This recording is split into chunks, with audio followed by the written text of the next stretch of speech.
Alaikum everyone. Bismillah ar-Rahman ar-Rahim. Alhamdulillah wa salatu wa salamu ala ashraf al-anbiya'i wal mursaleen. Sayyidina wa maulana wa habibina Muhammad sallallahu alayhi wa sallam wa ala alihi wa sahbihi wa sallam tasliman kathira.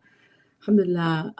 I apologize first of all for starting a little late, but it's always an honor to be a part of, to facilitate these halaqas, to facilitate these discussions. So, alhamdulillah, thank you for joining me. Some of you have asked about when we're going to start the in-person halaqas, because for those who have been following this class, we've been consistent doing them in person until the summer break, and then last month I did it online, and this month, but inshallah, next month in September, hopefully we'll be back in person. So one more session online, and then we'll resume.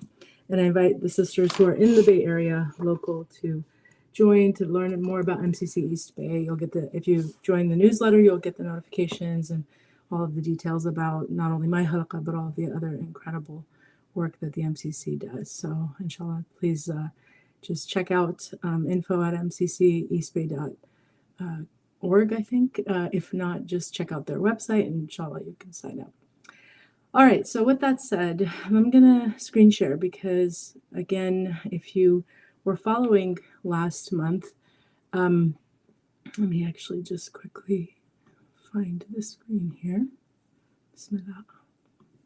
So if you were following last month, you may remember that I shared a document, and that's pretty much the basis of our halaqa, what we've been covering for this past year. And because we're going to start, kind of fresh alongside the academic year in September, I did want to wrap up this document today. So let me just put it here next to us. So I'm just going to kind of try to do a summary, and it's a lot. There's so much content here, and that's why we took so long doing in-depth reading of this document. But because I understand that there's a lot of people who may be joining online who are not familiar with it, who don't know it, who've never followed anything before, I just wanted to, again, do a summary and finish this document, inshallah, and then we can start something fresh, which I'm exploring a few options for September. So again, for those who are not familiar, the document that we've been reading along is called The Foundations of the Spiritual Path. It's right here, and you can find it by just doing a quick Google search, and it's a PDF. So what we started off, or what I started off last month doing for, again, anybody who's kind of new, is reading this from the first section here, which is the foundation. So we just did like a summary of the 5 foundations, which Sidi Ahmad Zarruq, again, if you're not familiar, I just invite you to, in your own time, look at who he was and what he contributed to our tradition. But this is one of the many incredible texts and advices that he left for us that really provide so much support and help, and in this very organized way, right, of how to establish one's spiritual path. And so that's so last month, if you recall, again, we went over the 5 foundations. And so what are they? They're Taqwa, mindfulness of Allah, privately and publicly, adherence to the Sunna in word and deed, indifference to whether others accept or reject one, contentment with Allah in times of hardship and ease, and then turning to Allah in prosperity and adversity. So he starts off saying, basically, if you want to have a serious practice of faith, these are the 5 foundations. This is what you need to start off with, and then you build upon it. So he gives you the goal of where you need to start, and then the rest of the document is basically how to work up to these 5. And so we're going to go backwards a little bit now, but we went over again last month each section and kind of, commented on each foundation to provide more context. But essentially, I think it's pretty self-evident and obvious if you're reading this that what he's outlining for us is really someone who wants to take their faith seriously. You have to, basically be active, be proactive, and then consider, it's kind of like a purity test, I guess you could say, of how serious you are in wanting to have a spiritual practice if you can commit to these 5. if you can be mindful of God publicly and privately, that's a good thing. It's obviously the first foundation. It's fundamental. You have to be willing to be mindful, always remembering God is watching over you and your deeds are being recorded and there's nothing that you can hide from him. So if you have that hypervigilance, as best as you can, of course, we're forgetful. The world is very distracting. We have responsibilities, we have family, we have work, we have a lot of things that take our attention, but it's more just a general sort of attitude and understanding and world view that you realize that God is real and we are here for a short time. We are here for a purpose, and that you hold yourself accountable in the way that you interact with others and how you take your faith seriously, establishing the prayer, making sure that you are cognizant of all of the fara'id, we would call them, the obligatory acts, and any additional acts that are recommended, that you're really trying your hardest to be in a constant state of remembrance of God. So that is the basis. That's the first foundation, he says. I mean, and it makes sense because obviously if you're serious about your faith and wanting to be a practitioner, not just someone who nominally, shares a faith. A lot of people say they're Muslim or say they're Christian or say they're Jewish or Buddhist or Hindu or whatever faith they may belong to or like or feel, an affinity toward. But the real way that one determines, or that one can prove their faith is in action, right? It's not just a label, it's not just a name, or it's not just an affiliation or a group that you belong to, but it's actually your practice. So first and foremost, he says that. And then he goes into, the importance of obviously practicing and following the Prophet sallallahu alaihi wasallam, because he is our exemplar, he's our teacher. And so if you're first mindful of God in public and private, then naturally you would practice the faith according to God, who God directed us to follow, which is his prophet and last and final messenger, right? The Prophet sallallahu alaihi wasallam, Prophet Muhammad. So when Sidi Ahmad Zarruq is telling us adherence to the Sunna in word and deed, what he's really trying to again remind us of is to be consistent, right? To not be people of lip service, and to be people who really try to emulate him as best as we can in word and action. And then indifference to whether others accept or reject one. This is also a really big one as a foundation. It's important because, as we know, we live in a world where there is in-group and out-group, that people are judged according to, their faith or the different groups that they belong to. And so if that becomes something that you struggle with, where you want to be accepted by everybody, or you're constantly in a state of fear of being rejected by people, then it may in fact compromise your faith practice and whether or not you're going to be able to do this. So letting go of that, letting go of the fear, letting go of the desire to want to people please and to want to, ingratiate or want to earn some sort of, belonging in different groups. As long as it doesn't compromise your faith, obviously there's nothing wrong with that. But if it comes to being so worried about those things that you cannot or are not willing to stand up for your faith and practice your faith, with conviction, then that's something that you have to work out, because a person of true faith is not worried about human beings and whether or not, again, they're accepted by them or rejected by them. They're worried more about pleasing God. So that becomes another very important third foundation that he sets. And then contentment with God in times of hardship and ease. So it's again self-explanatory, but it's worth just commenting briefly here that this is a matter of, again, how true you are in your conviction and trust in God, right? Because if your relationship with God is conditional or transactional or only based on, things working out for you or in the way that you want them to, then that's obviously a problem. That because we should be in submission. That is ultimately what our faith teaches us, that we surrender and we submit to God's will and have trust in his decree, even if we disagree or even if we have a problem or some, it hurts us to sometimes do that. I mean, for example, if you suffer loss, if you suffer any type of serious life event, it will be painful, and you have to work out those feelings. You have to cope. You have to process all of that without turning away from God, without losing a sense of trust or a sense of rida, we call it, which is contentment with God. So really working on, how do I achieve that? How do I get to that place where truly, no matter my circumstance, no matter what I'm going through, I believe that God, his decree for me is always best, right? Even if I'm not happy with it. And that's, something that we have to learn in many cases how to do. And of course, it's a process. It's not something you can just get overnight. I mean, maybe some people can, but generally it's a matter of really studying and learning and looking at, the Quran, reading the Quranic stories, looking at the life of the Prophet ﷺ, and really seeing what submission is, right? Because we have our ideas in theory, what we think it means to to submit to God's will.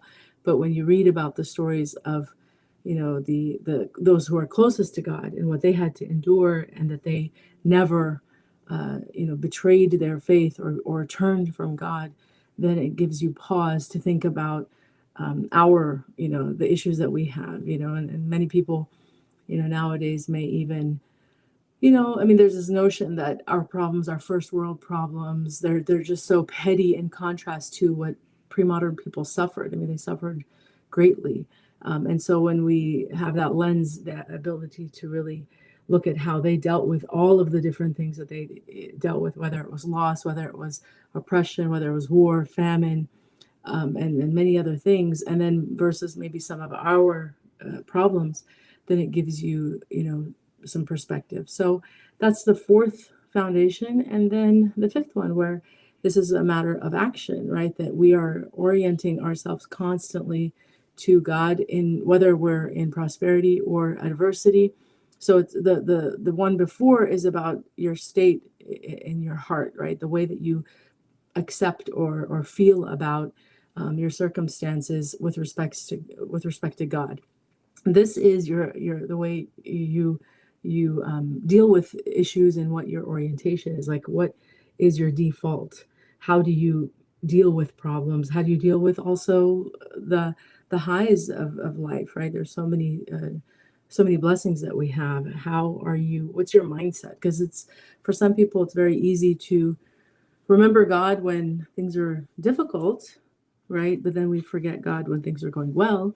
And maybe there's people who are more mindful, right, of God when they see the blessings, when they're really practicing gratitude, and they're constantly, surrounded by ease, right? They like their lives are full of ease. Then they may feel gratitude. But what happens when that comes to a halt, right? What happens at the first sign of a tribulation? Like if your entire life you've had everything kind of going swimmingly and things are just kind of always going in your favor, then how do you react when things don't go your way, right? Because that's also the other side of the coin, is being able to not suddenly, turn, because it's like, wait a second, everything was great, and so it's easy to worship God and to praise Him when you're happy. But can you still do that when things are, when you're being tested? So these are the five foundations. And he starts off with this, and it's, again, such a rich document, and we don't have a lot of time to go into every single point and section, but I just wanted to provide kind of, again, it's like a preview, I guess you could say, for those who've never seen this document, to really appreciate just how rich it is and how much food for thought is in here. This would be a wonderful document for anybody who is part of a community. Maybe you don't have access to teachers. I hear from sisters and sometimes brothers all the time about, how do I start a halaqa if I'm not qualified? How do I, if I'm not a teacher and I haven't really formally studied, how can I do this? Because, people they feel inadequate in terms of leading these halaqas. Well, this is one of the, wonderful texts that we have that can really make that process easy, just by reading it through and having a discussion around it, right? Like actually engaging in a discussion. And so I think it's wonderful, and I invite everybody to really look at it and make a copy for yourselves and keep it on hand. In fact, at the end of the document, you'll see that I can actually forward to that section, but that the advice here, and there's so much of it, which we'll try to summarize, but at the very end, it says here that, where to go? It is necessary to read this every day, once or twice. And if that is not possible, then at least once a week, until its meanings are imprinted on one's soul and manifest in one's behavior. Indeed, it contains that which enables one to dispense with many books and much advice, and it is said, surely they have been denied arrival by their neglect of the foundations. So, what I think, this offers is, again, it's a concise, succinct summary of a lot of things that you would otherwise find in multiple books, but it's provided in this relatively short document that just, lays so much the groundwork for what we all really need to think about when we take on the practice of our faith.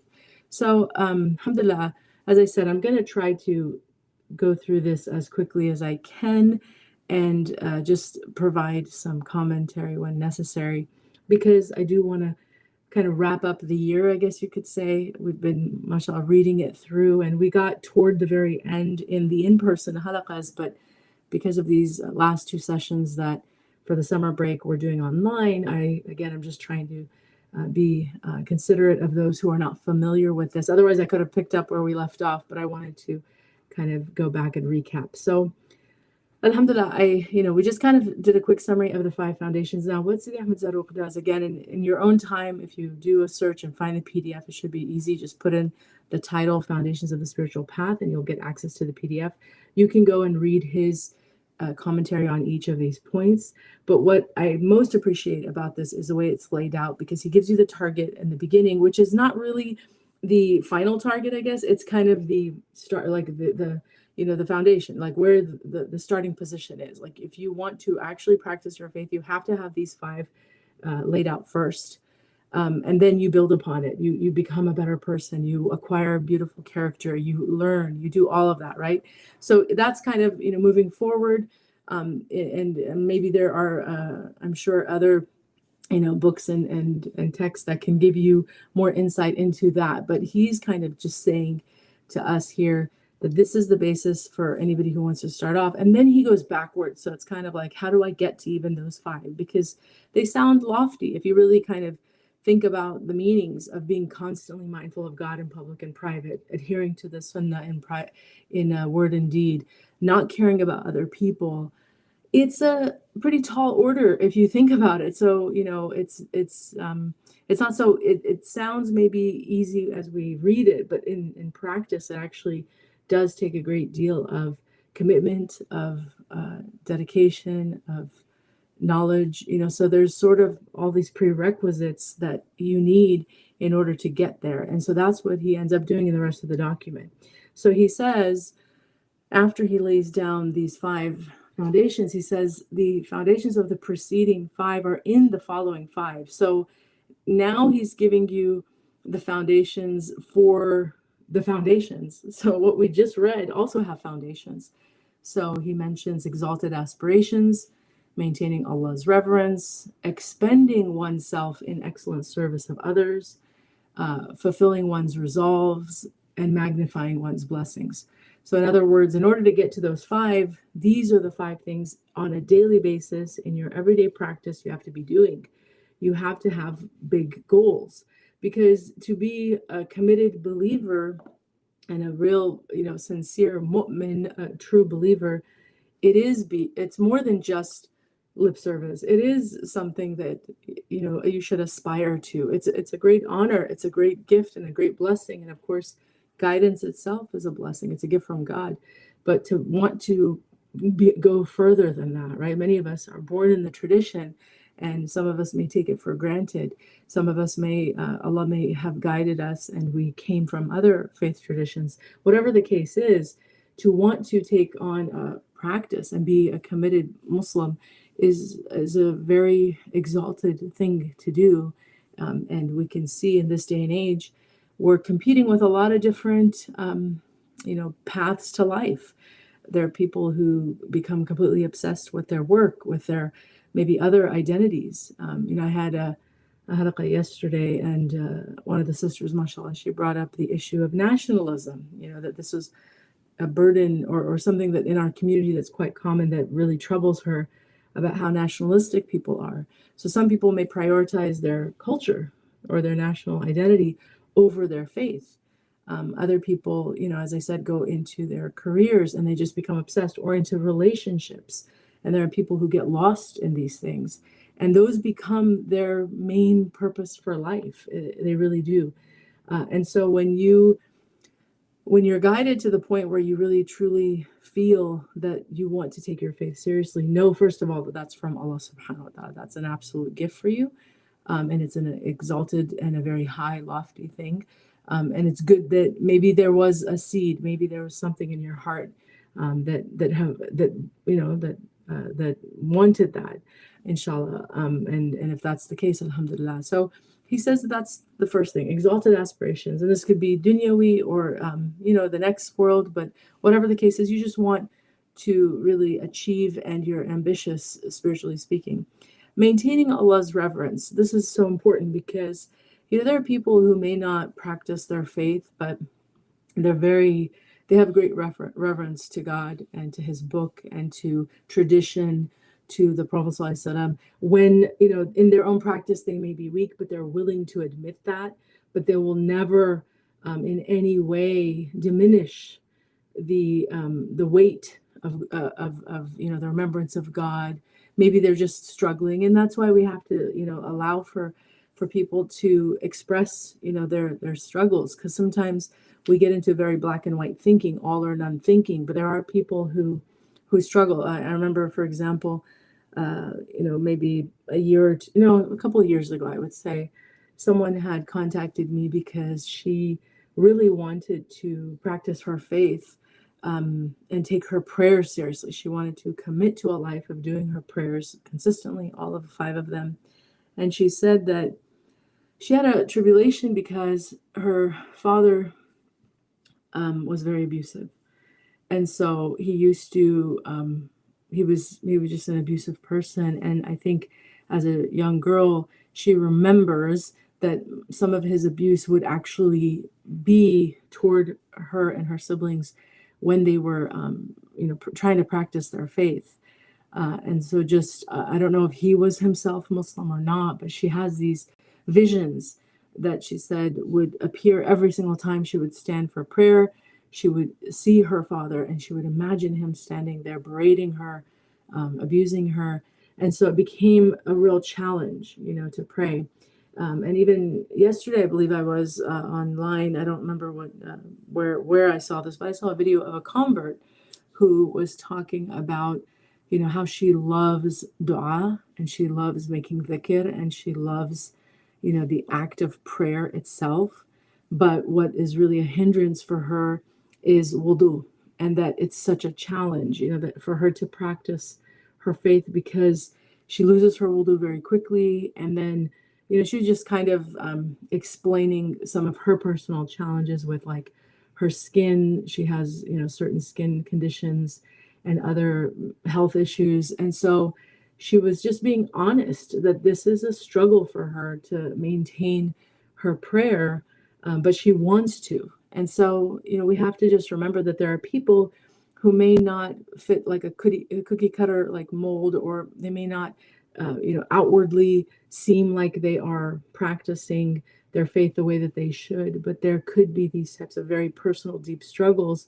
The most important thing, regardless of where we are on the spectrum, right, where we are in our religiosity or in our religious practice, is that we never lose this quality of being, having reverence for God, that we always maintain, the praise of God, because it could be that, and Shaitan, by the way, these are one of his many tactics, is that he does push us into the all or none type of thinking by, making a person feel guilty, right? So let's say you want to be close to God, but you're not there yet in terms of willpower. Sometimes it just comes down to that. People have a hard time sleeping or waking up, excuse me, with their sleep. So waking up for Fajr becomes a challenge, or going to sleep and praying Isha, becomes a challenge because they're so tired.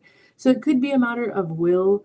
Whatever the case is, Iblis may come to us and put us in these positions of, flooding us with thoughts of hypocrisy and, just basically don't, like all or none thinking, right? Like if you're not practicing and you're not doing everything you should be, then you're a hypocrite. Therefore, don't do anything at all, and don't even show your faith in that way. Don't mention God, don't participate. There are people who don't go to the masjid or don't attend events.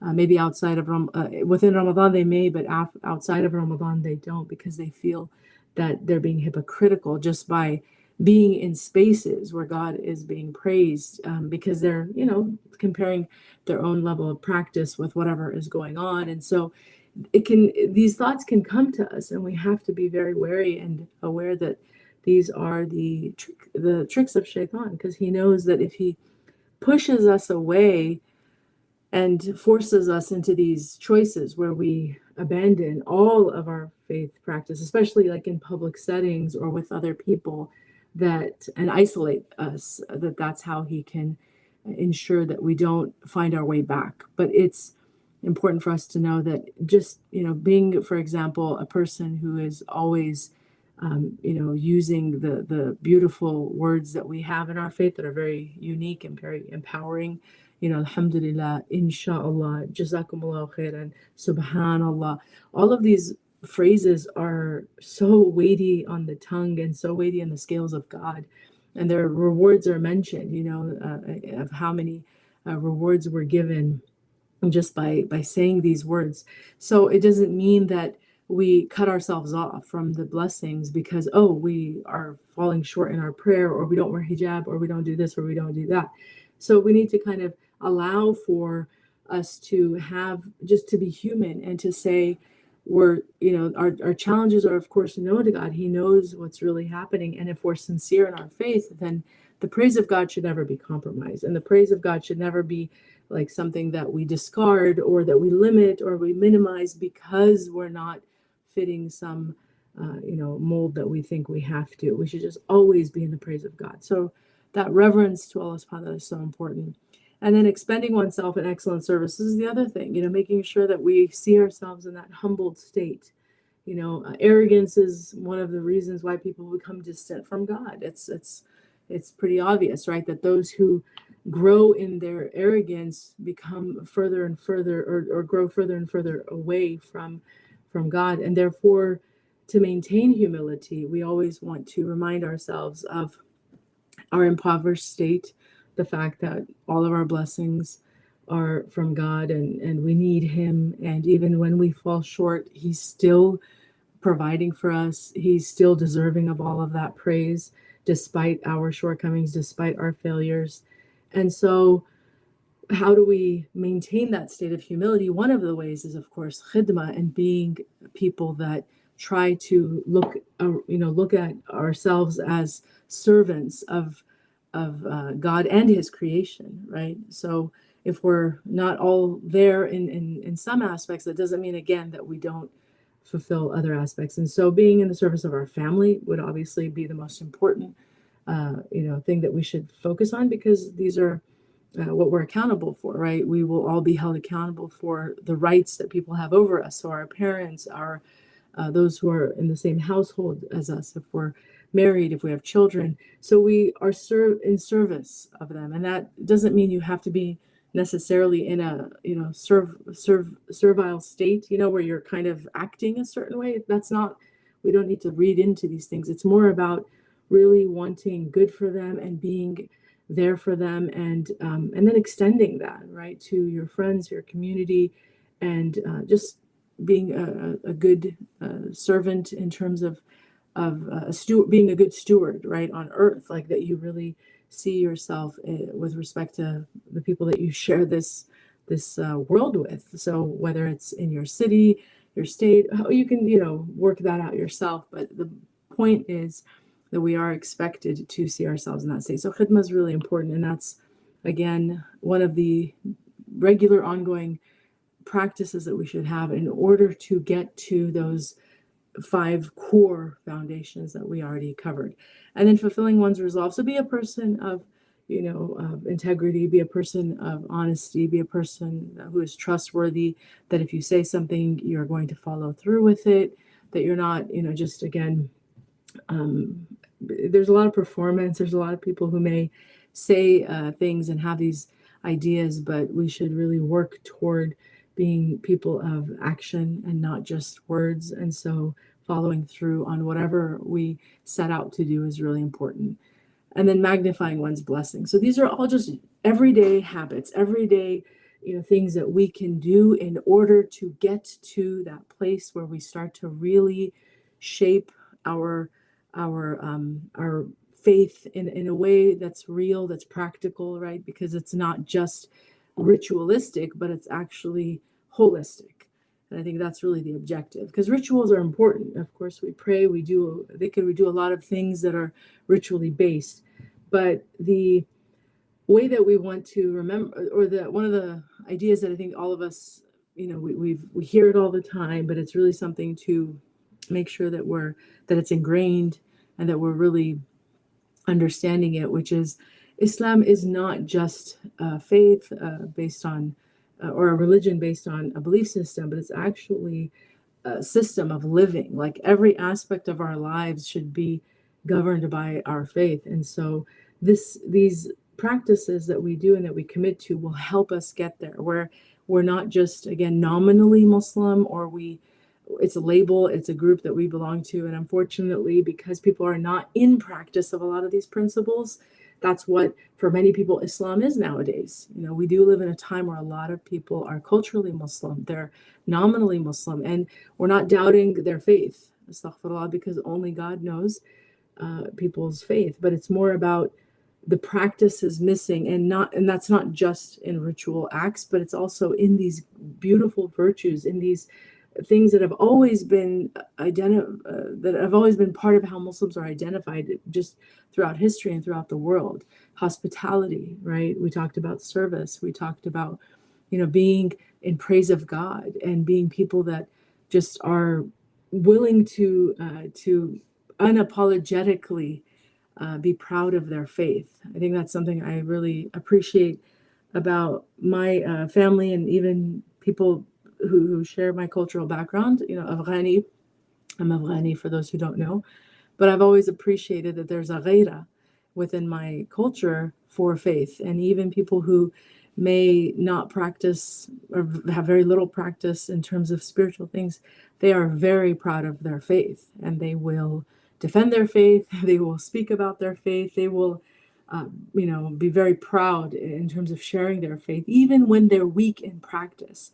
So these are things that are certainly not exclusive to the Afghani culture. Many cultures have that, but this is what we're talking about. This just way of being, way of existing, where your faith is just so obvious because it's resonating in so many ways, in the way that you speak, the way that you treat other people, your character, all of these virtues. And so that's what the second list of foundations is. It's really giving us the tools to embody these qualities so that we can hopefully get to that place where we can really build our faith upon.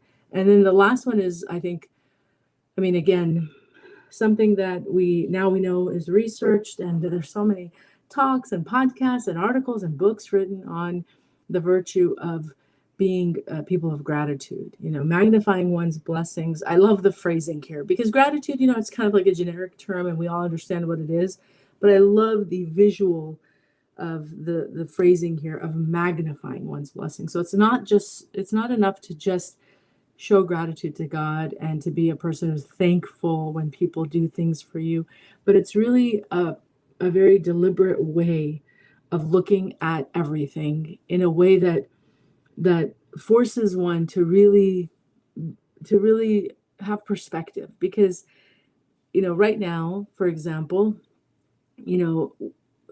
when we're looking at our lifestyles in the West, it's very easy to think of the way that we live as normal, right? And so because, in the past few years or so with the economy, and there's been all of these things that have happened post-COVID, we hear so much complaining and griping about things just not being what they were before. And so a lot of people are having a difficulty, whether it's, financially or otherwise. But there's this kind of tendency to forget that what is our normal, right, in the way that we live, is actually not normal at all for, I would say, a great majority of the world.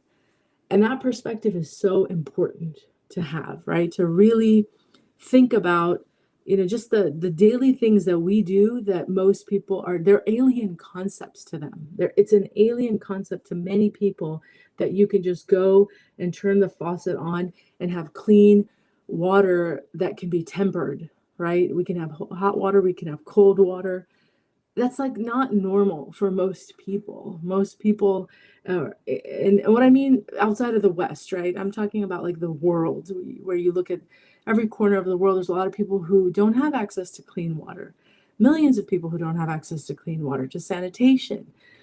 So when you kind of zoom out of our own little, very bubbled sort of worlds, and this is what the activity is, right? Magnifying one's blessings is really realizing like, wow, I am actually in so much luxury.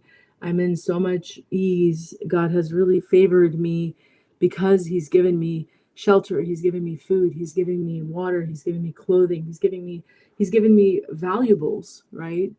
Like wealth that are tangible, right? Whether it's jewelry, whether it's cash in the bank, whatever the case is, we have things that many people just simply don't have. They live paycheck to paycheck, or not even paycheck to paycheck, coins to coins. When you think of the poverty in the world and how many people really don't know if they're going to survive any given day because that they live in such deep poverty. So this is what this practice is of zooming out and being able to see your blessings. And so that's such an important practice for all of us to do every single day, never tire of it.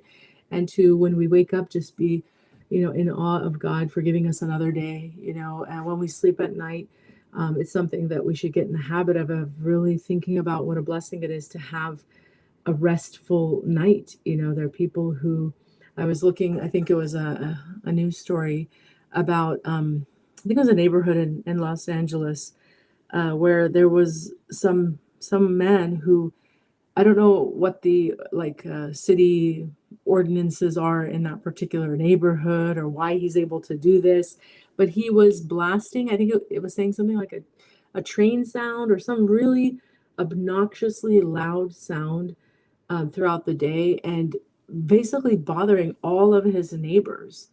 And he was allowed to do this. Maybe he was, some people are, I don't know if it's out of spite, it's out of resentment. They're bitter people, Allahu Alam, but there are people who get a kick out of, torturing people, and having, good neighbors is such a blessing. But if you had to live in a neighborhood like that, or have a, maybe if you're in an apartment or a townhome sort of, building, having people above you who, again, take delight or don't really care about the fact that they're keeping you up at night with their stomping or their noise. There are a lot of people who just simply do not get a restful night for many reasons. But my point is being able to see all of these things as such blessings that God has given us, and then also the harms that we don't have to deal with, right? And I'm sure when we're looking at the situation unfolding, or that has been unfolding, and that we're all holding our breath waiting for an end to. And Gaza, may Allah make it easy for every one of those people and bring them justice and ease, inshallah, ameen. But when we're looking at that horrific situation, our hope is that we really realize how much blessing we're in, and that turns our heart to do more as much as we can, and to stop complaining and to stop being entitled to anything, because again, Western culture and a lot of the ease that we have sometimes can make us forget how much harm we're not in, and then we just keep wanting more and more of the ease. But it's important to, again, step back and have perspective. So these are the practices, we do them regularly, inshallah, and hopefully we can get to those core first initial 5 foundations. Now, again, as I said, the document, he's working backwards. So what does he say after that? The foundations of right conduct are 5. So basically, he's just described, like, these are the things you need to do in your daily conduct and your daily, like, just your your output, the energy you're putting out, the way that you're living and moving in the world. Do these 5, but in order to get there, they also have 5 prerequisites. And so, what does he say here? Seeking sacred knowledge in order to fulfill Allah's commands, which is important because sometimes people think that, we're going to come to these realizations on our own. If that was the case, many people would be a lot better, right, in their character. But some of these things have to be taught. You have to actually seek knowledge in order to be reminded, which is why the Quran is the reminder, because we are forgetful, we're distractible, we're also very nafsi. Like, our essential nature as human beings is to indulge and to want everything good and easy going, for us. So to gain perspective, to actually think outside of ourselves, to want to outwardly manifest goodness for others, and to be, again, in praise of God, in service of others, and all of these wonderful virtuous qualities. In order to get that, the starting point often is knowledge. Like, you have to learn that these are virtues. You have to learn that these are the means by which we can get closer to God. That it's that's why we have so much details, from the Quranic stories, for example, of all the lives of the prophets. Think of the prophets that we know, and we know details about how they lived. A lot of it is to show us, right, to give us actual real examples of what we're talking about, of how to be in the service, how to praise God, even when things are going, they're not going well. Everybody's turning on you. You're being ostracized. You're being, abused.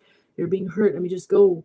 So many stories of the prophets where they're really struggling, but what do? They continue to serve, they continue to turn to God. So, in order to see it being modeled, we have to seek knowledge. And so that's the first important criteria, is that if you want to get to good conduct, learn what good conduct is, learn it. And of course, for us, it's following the example of the Prophet Sallallahu Alaihi Wasallam. He's our teacher, so he would be the first person to really study his life, to study his seerah, to read his words, and to see the different events that he went through and how he handled those events. So sacred knowledge, of course, is many things, but these are subjects that we should take seriously. And then the company that we keep, right? Keeping company with spiritual guides and the fraternity of aspirants to gain insight into one's faults. Now, this is important because it kind of harkens to the hadith of the Prophet ﷺ, right? That al-mu'min al-mir'atul mu'min, that the believer is a mirror for the believer. So when you have good company, when you're with people who remind you of God, and they are really taking their faith seriously, then they, whether they do it verbally or otherwise, just in the way that they carry themselves, they may be able to reflect to you your faults, which are important, because the nafs, again, deludes, as we talked about, and shaitan, of course, contributes to that as well. There are a lot of people who have very inflated egos, inflated self-perceptions, and it's because they haven't really seen beauty. They haven't seen good character modeled for them, and so they may walk around thinking of themselves, and we tend to do that. If we're all being honest, we all tend to have like a really high opinion of ourselves, and it's only when we're around people of true virtue and true character that we may start to think otherwise, like, oh, I don't normally do that. Like, if you've ever been with someone who's really generous, I mean, I know people, mashallah, who have displayed generosity that is, shocking, where they will get a compliment on an article of clothing or even jewelry, and literally within seconds it is off and they are handing it to the one who complimented them. Now, if you're with someone like that, for the first time you've ever actually seen or witnessed someone be that generous, it'll take you back. I mean, you'll definitely, it's shocking because it's not normal, you know. Do we all? I mean, I don't know. Maybe some of you out there, mashallah, have just amazing people around you who do that. But I think many of us have not really witnessed things like that, where it's just selfless giving without even a second thought. Now, we read about these things, like when you read, of course, about the generosity of the Prophet ﷺ, you can imagine him doing these things. You can imagine saints doing these things. You can imagine many people doing these things where it's like without even a moment's thought, they are giving up something of value for another person just to make them happy, just to, fulfill. Inshallah, they're doing it to fulfill the Sunnah, but to actually witness that in real time is incredible. It actually is incredible for one's faith.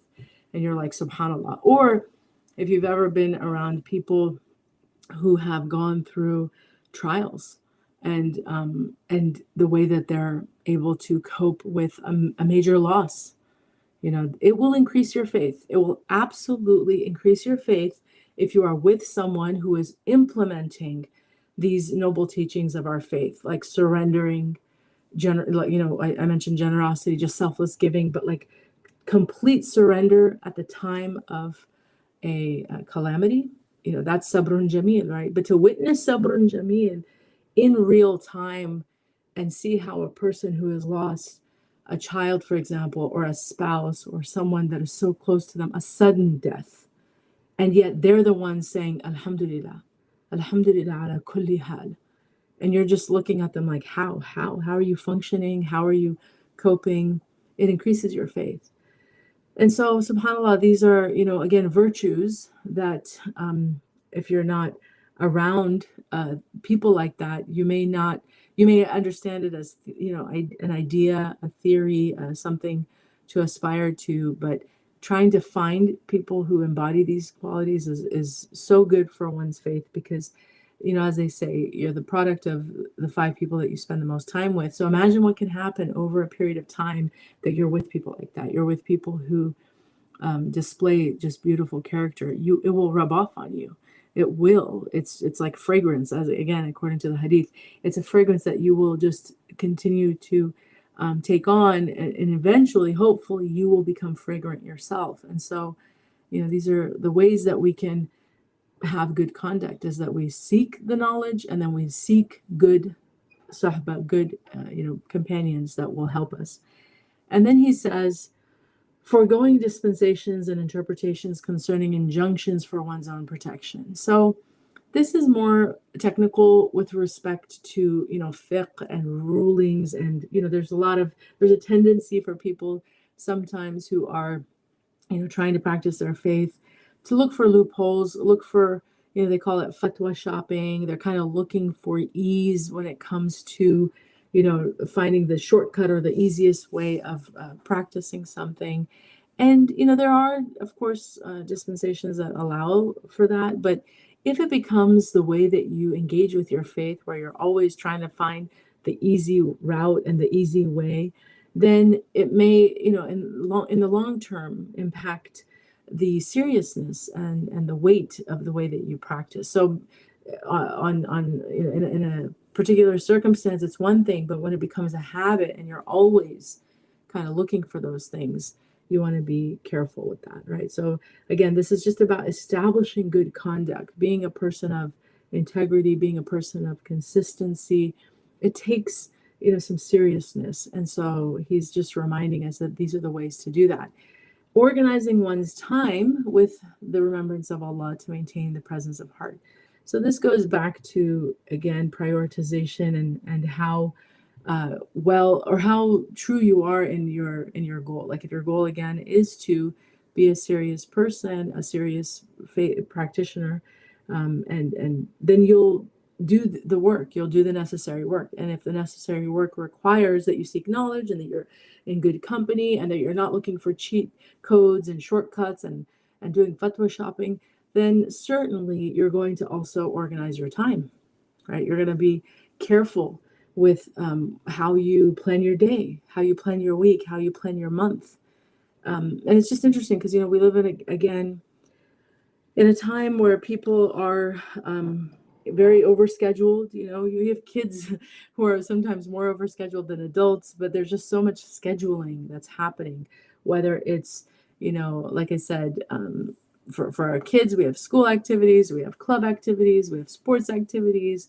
So we're always planning those things, or for our own selves. You have holidays being scheduled, you have family events being scheduled, you have outings with friends, social outings. There's so many things that we schedule, and we take it seriously, and we get very upset when people, fall through and they don't fulfill, like they don't come through, because we scheduled it, we penciled it. I've been waiting for this.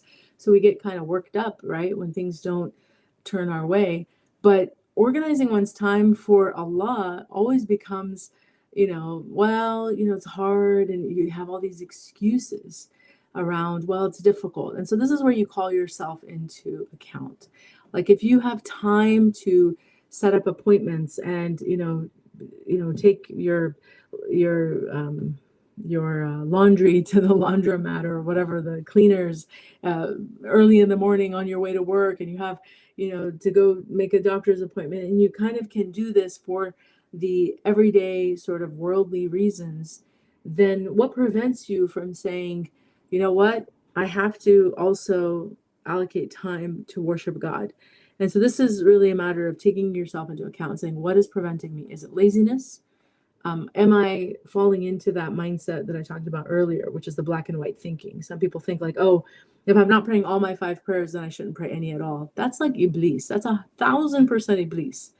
If you're struggling with like 1 or 2 prayers because of a work schedule, that doesn't mean you throw all of it out. What it means is you say, Ya Allah, I'm going to do all the ones that come easy to me. So pray your Maghrib, pray your Isha if you're at home and you're able to do that. Pray your Fajr. And if it's Dhuhr and Asr, then you need to work toward asking Allah subhanahu wa ta'ala for, strength, whatever the case is. Maybe you're having a hard time asking your, boss, your employer for a space, or for, to leave your work for a certain portion of time, whatever it is. There's always some reason. But the point is take a moment to actually take yourself into account and say, what is preventing me? Because obviously I can schedule things. Obviously I can hold a job. Obviously I'm able to, follow a schedule because I'm in school or I'm at work. So it's not like I'm a complete, mess walking around and everything is in disarray. I actually can do it, but why am I not doing it for worship? What is the block? And that block has to be explored. And once you actually do this, where it's a sincere process between you and God, then the most important thing is not to overwhelm yourself either, because if you're starting off on something that you want to habituate, and habits, micro goals they call them, you can read Atomic Habits, you can read all these books, but the essential point is work towards the goals. Don't fall into this again, black and white thinking, but at least prioritize, organize your time, and make sure that you understand fundamentally that God is deserving of praise, and he's deserving of remembrance. He's deserving of us worshiping him as he commands, and whatever you have to do it in order to fulfill that. And then everything else, of course, he's so generous with us, because he permits us to use the rest of our time, obviously in good things, but in the worldly things, in the things that we want to do, that may not necessarily, bring us back to his remembrance, but they're still permissible, right? So he gives us permission to do that, and he doesn't require us to constantly, around the clock, 24/7, be in a state of ritual practice or worship, but to give the due, right, of our of just our the blessing of existence should be a priority. So organizing one's time is really important. And then the final point here is, subhanAllah, this is something that I think we all really need to study and teach our children as well, about the nafs, right? Suspecting the selfish soul in everything in order to free oneself from its whimsical desires and to be safe from destructive circumstances. So it's kind of like what I was just alluding to, that we kind of have to call ourselves into question, because the mind is powerful, right? The rational mind is a faculty, is a great gift from God. It's a blessing. It differentiates us from all of the rest of his creation. It enables us to know him and to have knowledge and to just, live and exist in this incredible experience of existence. But it can also be a cause for our downfall if we're not aware of what is dictating, right? Who is dictating to us?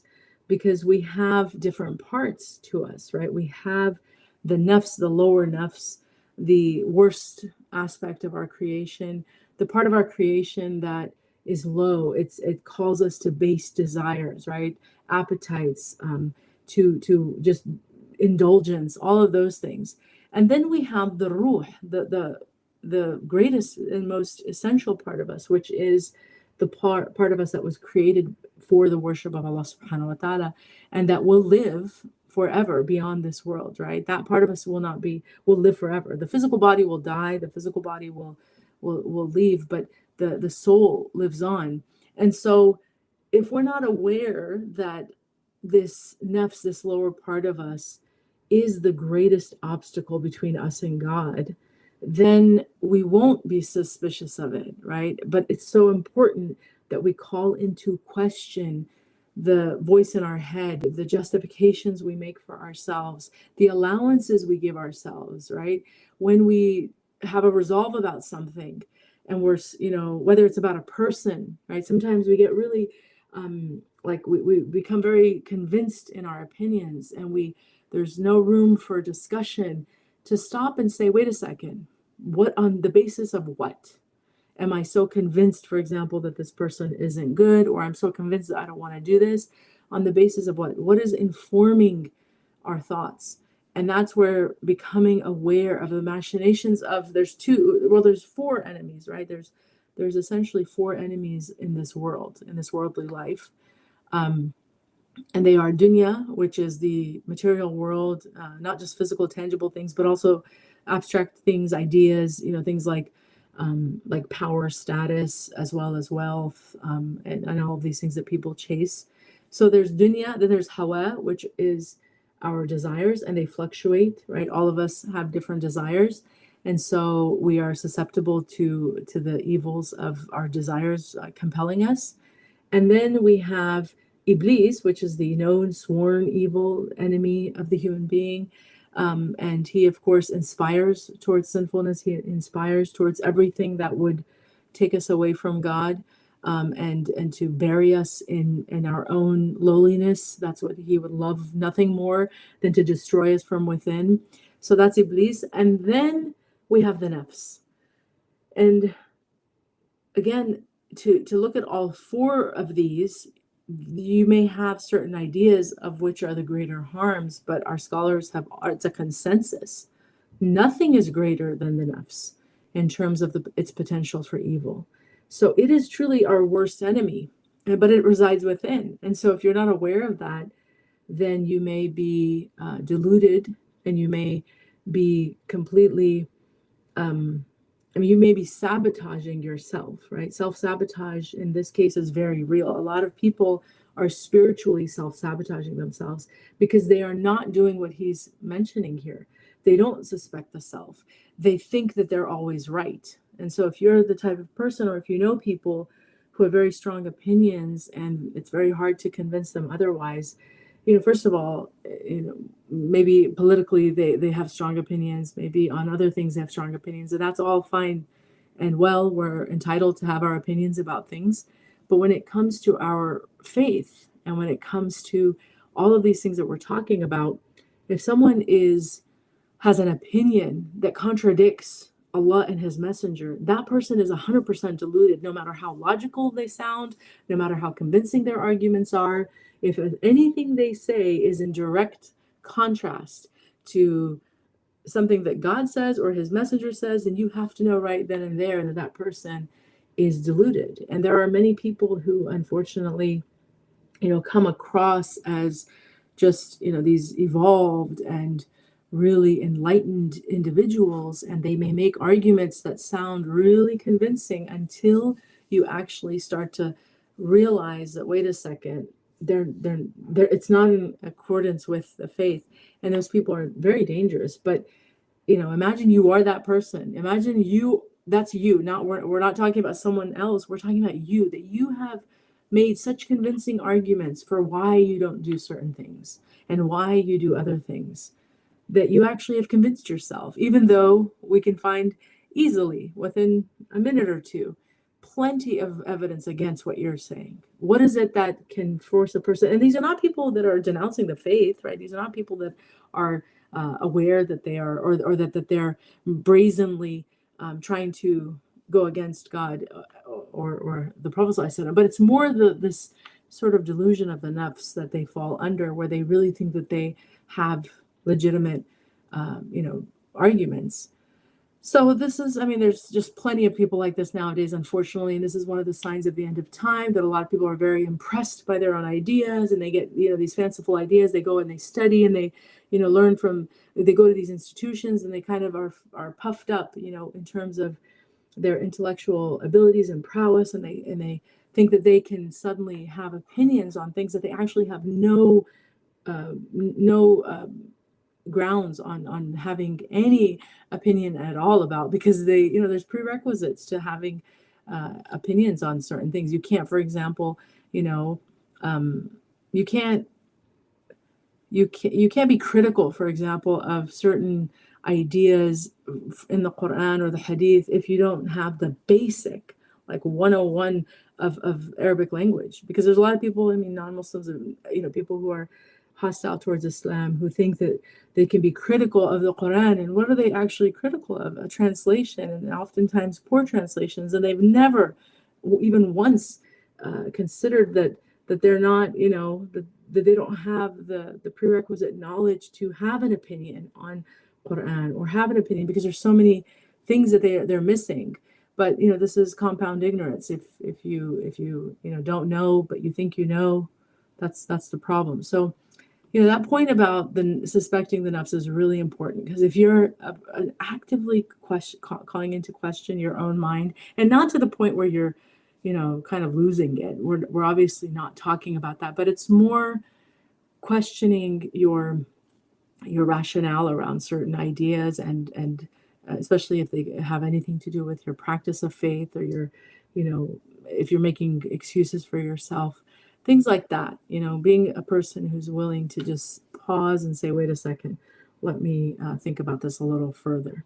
So that's what he lays down as the prerequisite to good conduct. And again, this is such a comprehensive document, and I hate having to even rush through it, but I'm doing it because we've spent so much of our previous halaqas going through each of these lists. So you're always welcome to go back on MCC's YouTube page and watch those sessions.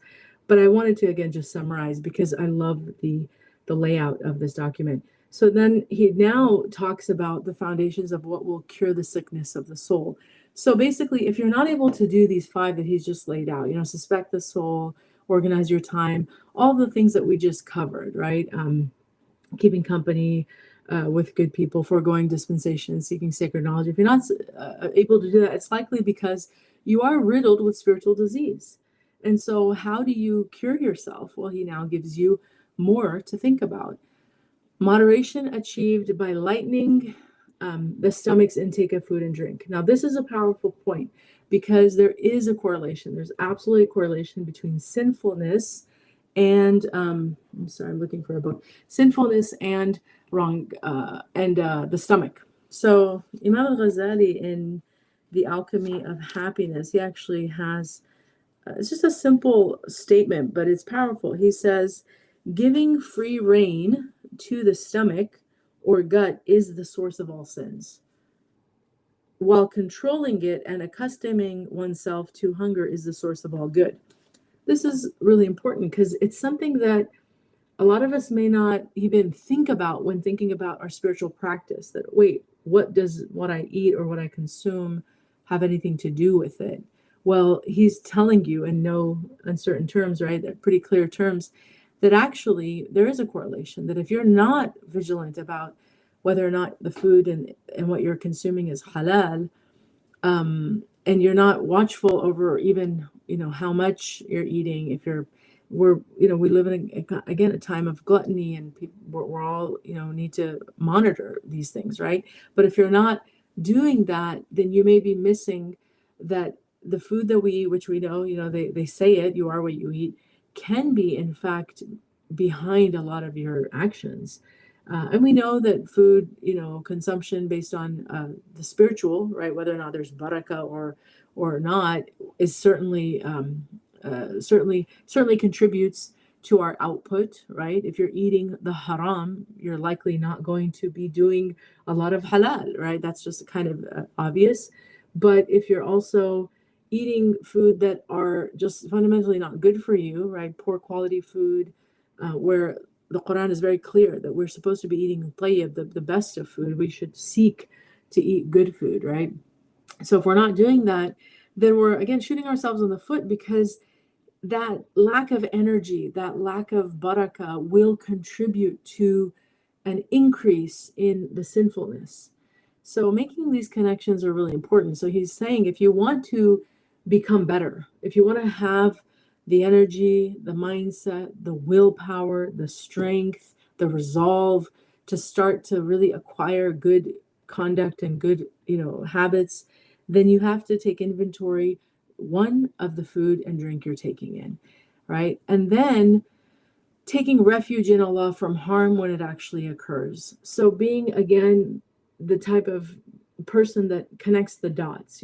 Sometimes when we're so disconnected from God and we're distant from Him, we may not realize that, harm and good, everything is by His permission.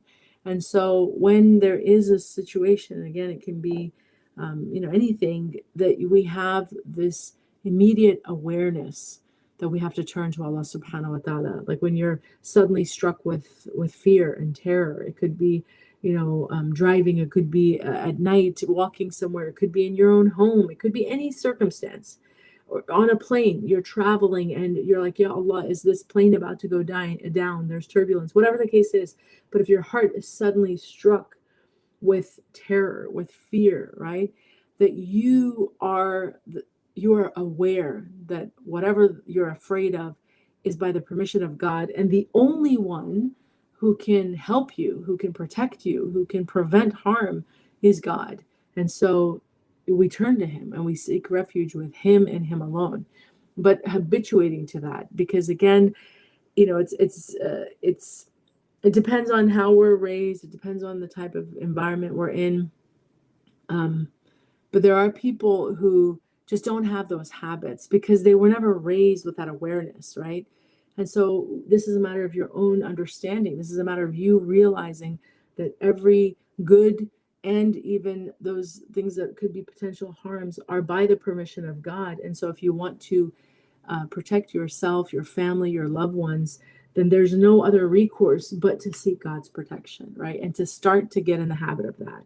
So if you're afraid of something, like there are people who have paralysis about many things, about getting sick, for example. There are many people who are, you call them hypochondriacs, whatever the case is, but they have legitimate fear. Maybe you have a particular disease that's in your family. And so if you're walking around with constant anxiety, oh my God, am I going to get this? Am I going to get that? Or, as I said, travel. It could be so many different things that we have these worries and concerns and anxieties about. But if we're not in the habit of turning to Allah subhanahu wa ta'ala and seeking refuge in Him, then this is what we have to start to do. We have to start to make it a practice that we realize only God can remove the harm, and to thwart harm, we need to remember Him and just the least we can do is seek His protection. And then again, a lot of these are, the onus is on us, right, to either stay away from certain things or do certain things. But in this list, He's giving us actual actions, right? So eat proper food, make sure you're not taking in or consuming food and drink that's haram. Take refuge in God, so become habituated to constantly seeking the protection of Allah. Now He says, actually vigilantly avoid places where you think you're going to sin. So this puts the onus back on us. If you want to be a good person, it's not just going to happen because you want it. You actually have to work toward it. And part of working towards it is recognizing where you start to fall, recognizing the company that you keep that may be not good for you, or the places that you go that you suddenly find yourself gossiping more, looking at haram more, doing things that you would otherwise not do. And in today's day and age, this can again be in person, actual physical places that we go to, but can also be virtual places. Virtually, there's a lot of things that, may Allah protect and forgive us, that take us away from His remembrance and actually, involve us or increase our sinfulness. So if you're aware of these things, then you have to actively stay away from them. And people, mashallah, I think there's definitely people who, after maybe years or however long, they kind of come to a point where it's like, I have to draw a boundary because I can't, continue. For example, I know people who've taken off certain social media. They're like, I cannot do it anymore. Every time I go on this particular social media, I just find myself doing more sin. I have more hasad. I start to look at haram images. I start to want more things. I start to have ingratitude for the things that I have. And so I've cut it off, right? And we may have to take some drastic measures like that, where we create boundaries around whether, again, it's a virtual space or a real space or company that we keep that are just harmful, that we actually create boundaries. But the onus is on us. So it's not enough to just want to become better and be virtuous. Clean house. That's what you need to do. Look at what you need to remove and remove it. And then inshallah that there will be tawfiq with that, because it's a sacrifice, right? Mashallah, over the years, people have asked me about music, for example. Music, and these are, there's debates. There's certainly debates even in our tradition about halal and haram. But I think we can all agree, if we're being objective right now in 2025, that, the music, modern music, the music that is very popular in this day and age, much of it would be, unequivocally haram, just because of the lyrics, the themes, the videos. A lot of the musicians, they, the most popular ones anyway, they promote all type of haram, debauchery, lewdness, whether in their lyrics or in the videos that they put out there, even in their concerts, whatever it is. There's just haram upon haram upon haram. And so if our young people, for example, are encultured to listen to all of that stuff, and then they struggle with their faith, we have to help them see that until they root out these evils, these sources of evil from their life, it will continue to be a struggle. Because your heart, our hearts are vessels, right? Our hearts are vessels, our eyes, our ears, these are all things that we take in. And if we're not mindful of what we're consuming or what we're taking in, then it's like we're filling the vessel with harm and then wondering why we feel ill, right? Well, you're consuming harm, so take out the harm, and then inshallah maybe you'll feel better. So we kind of have to make those connections for people, but it's difficult because it's music for many people is an escape. It becomes a source of comfort. A lot of people are struggling in their home lives. They're struggling with mental health issues, are struggling with trauma. So it's like we have to be delicate in how we approach these topics. But I think just helping to connect the dots sometimes can do that. That yes, if you're struggling with your prayers or remembrance of Allah because you're addicted, and for some people they've become addictions, right? To doing certain things or going certain places or listening to certain things, and let's try to work on those things, right? So that's the third point he makes here. And then he says, which is again, all of these things are how we rid spiritual diseases. So you want to get rid of these things. These are the things you got to look out for. Avoid places and things that bring harm, and then continuously ask for forgiveness of Allah and do salawat on the Prophet. And I like that he put them together because in many ways they kind of go hand in hand. When you are truly making istighfar to Allah subhanahu wa ta'ala, it should remind you of the immense indebtedness that we should all feel toward the Prophet ﷺ. because, we sin, we make so many mistakes, even though we have the perfect example. And it's tragic, right? Because there's many people who are practicing other traditions and faiths, but they don't necessarily have a perfect model that they have so much detail about and so much insight about. And it's like, every aspect of his life is literally recorded for us, and there's just so much that we can take from him. It's more than just words, that it's more than just lessons, but it's actions, it's real detail. So here we have this perfect example, and yet we sin. So as we're making istighfar, right, where we're asking Allah subhanahu wa ta'ala for forgiveness, to couple that with salawat, it's like, I think, a very appropriate pairing, right? Because we should think about, subhanAllah, like, how could I have done these things when I knew better? When I knew better. And so that's the fourth thing he mentions, to rid spiritual diseases. So do these together, or do them at least, as much as you can. And then keeping company with one who guides to Allah. Now, he kind of, Sidi Ahmad Zarruq, is he says this here, maybe facetiously or maybe seriously, Allahu Alam, but he says, keeping company with one who guides to Allah. Unfortunately, such a one no longer exists. And, he's 9th century, so he's talking about in his time that these people that are right guides, they don't exist. So imagine us, right? Ideally, wouldn't that be great that we all had a coach, that we all had someone that we could be with 24 hours around the clock, to kind of like a trainer, a personal trainer, a spiritual trainer that helps us with our spiritual work, and that we can trust that they know what they're talking about and that they're good people. It would be great if we all had an individual customized sort of option to have that, but we don't. And so the best we can do is, again, look for good company, right? And try to seek out teachers and people that we connect with, and to be around people that, and the signs aren't too difficult. People of Allah subhanahu wa ta'ala, people who are truly, who have, taqwa, and who are people of Allah, you can kind of figure them out just by being in their company. Do they talk about other people? No. Do they use foul language? No. Are they people who are always mindful of time? Yes. Like, if you're around people like this, you'll notice that they're watching the clock a lot, because their time is precious. They are very aware of time, whether it's worrying about prayers and missing prayers, or just, not really wanting to sit around and just do nothing. They're kind of intentionally, or not intentional, but intentional about the way that they use their time. And so they're mindful of the clock. And these are things you'll notice about people of Allah subhanahu wa ta'ala. They're always like, what time is it? I have to go somewhere. They have things to do, and they take themselves seriously.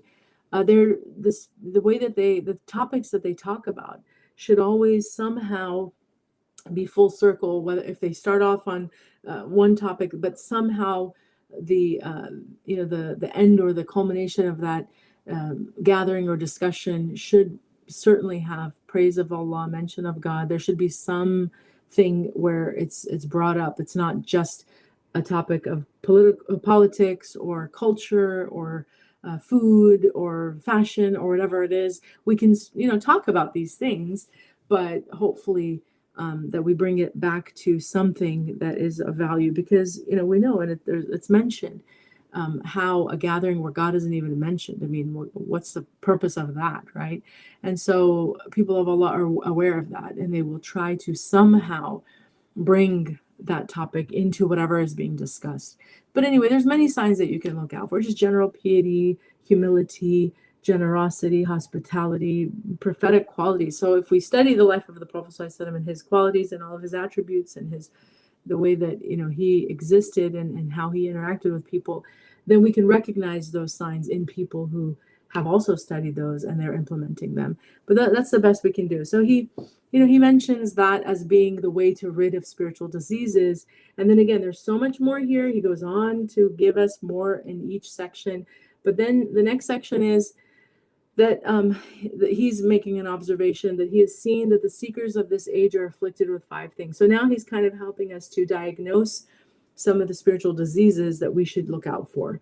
So preferring ignorance over knowledge. If you're a person who's kind of like, ignorance is bliss, I don't really want to know, don't tell me, and you put your fingers in your ears as soon as someone talks to you about Allah and Jahannam and the Akhirah and the Day of Judgment and the Barzakh and death and all of these themes that are kind of heavy, the day, like the end of times. A lot of people just don't want to hear these things, and they freak out, and they kind of get really scared, and they don't want to know, or just any general reminder about right and wrong. If you don't want to know those things and you think it's better that I don't know, that is a huge problem, and that's a sign of spiritual disease, because it's basically your nafs once again dictating to you and telling you that as long as you don't know it, you're not held accountable. But if you're willfully ignorant, if there's ample opportunity to learn, and there is knowledge readily being distributed and given to you, and you are turning away from that, that's not the same as a person in some remote village who literally has no access to a teacher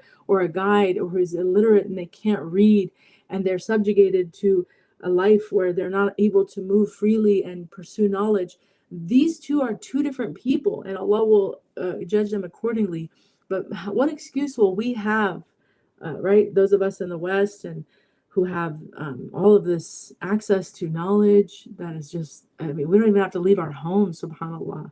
I'm right now, here, subhanAllah, online, and there's so many things that make it easy for people to learn nowadays, online schools, online systems. So the point is, we can't use that excuse, but if you're still falling into that, then that's something you need to look at and really examine what is that about, right? That's just, absolving yourself of responsibility, which is a whole other problem. Being deluded by every spiritual imposter. So if you're not, aware of what I just previously described, which are a true telltale sign of a person who's, who has taqwa of God, who's really mindful of God. If you're not really aware of what that looks like, then you may be, tricked by people who are spiritual imposters. And there are plenty of them. There are plenty of people out there who make promises and make claims that they cannot support because they don't have that, right? I mean, there are people who have entire, online platforms who promise that they can rid you of like black magic, and if you give them a certain amount of money, they'll do this and that for you. And they have all these, astaghfirullah, God knows what they're doing. God knows what type of, what realm that they're accessing. But if you're a person who understands that people of taqwa don't take those things lightly, they certainly aren't going to charge money or expect you to do all these weird things in order to be free of whatever magical powers they presume to have in order to free you. You would know that. But a lot of times, again, because people aren't studying, they don't have this knowledge, then they get impressed by eloquent speakers and impressed by people who make claims and who act as though they have certain abilities and powers. But we have to know that those are charlatans and that they're not really serious. So to be deluded by every spiritual imposter is definitely a problem that I think even nowadays we have, unfortunately, people who fall into that category. People, for example, go to those who read tea leaves. I mean, this still happens in the Muslim community. Going to someone who, whether it's tarot cards or tea leaves or all of these occult ideas, but there are people who think that those people have some sort of knowledge into the future and can protect them, especially when it comes to things that they want. You want to get married? Oh, you got to go to this person. They had success and they gave them this blah, blah, whatever. You want to have children? You want to have this? No, astaghfirullah. These are totally haram. And so, knowing that those are not true spiritual people at all. The inability to prioritize important matters. These are, again, it's kind of like looking at, what do you expect? Here is the formula for success that God has given us. It's literally written out to us. And you're willing to ignore it, dismiss it, and then do your own thing. And you think you're going to, be able to get it right. This is why the nafs deludes you. Because if you're given the formula for success, which we are, alhamdulillah, we literally have been given the perfect formula. But you opt out and then you adopt your own way, you should expect that you're not going to get things right. You're going to, things are going to kind of fall apart. And that's unfortunately the state of many of us, right? Because we prefer our own ideas. We prefer our own conclusions. We prefer our own assessments and judgments. and we ignore what Allah subhanahu wa ta'ala and the Prophet sallallahu alaihi wasallam have advised us. And so what happens is your entire system, your entire process of judgment and discernment kind of falls apart because you don't have good discernment. You obviously don't. I mean, if you're given, two options and one is as clear as day as being good for you and the other is not, and you go for the one that's not, then obviously you don't have good judgment. And so from that, it's a ripple effect, and you're just going to see the consequences of that in every day, in your everyday. And so if you're not able to prioritize important matters, it's likely because you have prioritized, or you have failed to, right, to take or to submit yourself to the fact that you don't know. And that's why submission is such an important concept in our faith, because if you start off admitting that you don't know and that you are in need of God's guidance and that you turn to God for guidance, and then you look to the one that God appointed as the guide, then you are already on the path of success, right? And so it's so important that we have that quality of just admitting right off the bat that we simply don't know. And so it's going to, like I said, if we're not doing that, and then we choose our own ideas over the guidance, then obviously it's going to affect the way that we live, the way that we exist, the way that we figure things out in life. And that's why you have people who, they may be, smart, mashallah. I mean, I don't know. I'm sometimes dumbfounded. For example, and I hate to even use this example, but it's something that has occurred, and I hope it doesn't occur, but more in our community, but it has.